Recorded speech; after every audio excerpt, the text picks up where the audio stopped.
Hey guys, വെള്ളപ്പൊക്കം കൂടുതൽ ശക്തമായിട്ടുള്ള വരവാന്ന് തോന്നി ഇപ്രാവശ്യം. എന്താകോ എന്തോ, കണ്ടറിയാം. ഈ നടന്നു പോകുന്നതാണ് എൻ്റെ അമ്മ. ഈ മഴയത്ത് ഈ മുട്ടറ്റം വെള്ളപ്പൊക്കത്തിൽ എങ്ങോട്ടാ പോകുന്നതെന്ന് വെച്ചാൽ ഒന്നാങ്കര അമ്പലത്തിലേക്കാണ് പോകുന്നത്. വേറൊന്നിനുമല്ല, അമ്മയാണ് അമ്പലം വൃത്തിയാകുന്നത്. എല്ലാ ദിവസവും പോകുന്ന പോലെ ഇന്നും പോകുവാണ്.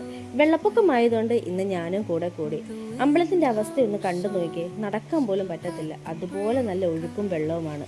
അമ്പലത്തിന്റെ അകത്തും അതുപോലെ തന്നെയാണ്, ഫുൾ വെള്ളമാണ്.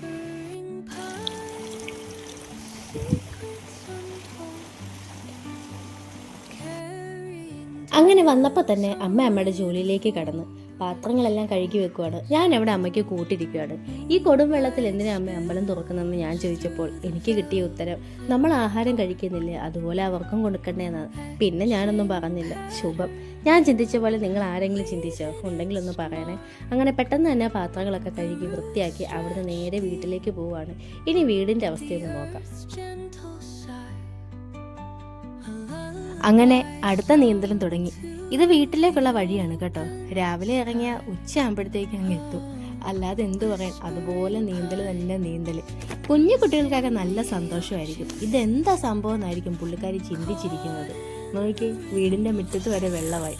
അങ്ങനെ നമ്മുടെ കുട്ടനാട് മുഴുവൻ മുങ്ങിയിരിക്കുകയാണ്. എല്ലാ സ്ഥലങ്ങളും വെള്ളമായി.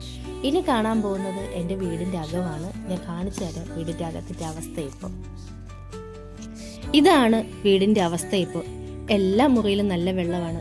കുറച്ചൊക്കെ പൊക്കി വെച്ചിട്ടുണ്ട്. പിന്നെ കട്ടില് വെള്ളത്തിലാണ്, അതും കൂടി ഒന്ന് പൊക്കി വെക്കണം.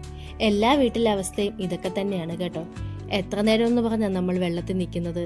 കട്ടില് വെക്കാൻ നോക്കിയിട്ട് കല്ലൊന്നും കാണുന്നില്ല. പിന്നെ 4 കസേര വെച്ചങ്ങ് അഡ്ജസ്റ്റ് ചെയ്തു. അപ്പോൾ ഇത്രയേ ഉള്ളൂ ഇന്നത്തെ വീഡിയോ. നിങ്ങൾക്ക് ഇഷ്ടപ്പെട്ടെങ്കിൽ പ്ലീസ് സബ്സ്ക്രൈബ് ആൻഡ് ഫോളോ, ലൈക്കും കൂടെ ഒന്ന് ചെയ്തേക്കണേ. അപ്പോൾ എല്ലാവരും സേഫായിട്ടിരിക്കട്ടെ എന്ന് ഞാനും പ്രാർത്ഥിക്കുന്നു. എന്ന് നിങ്ങളുടെ സ്വന്തം കുട്ടനാട്ടുകാരി. ബൈ.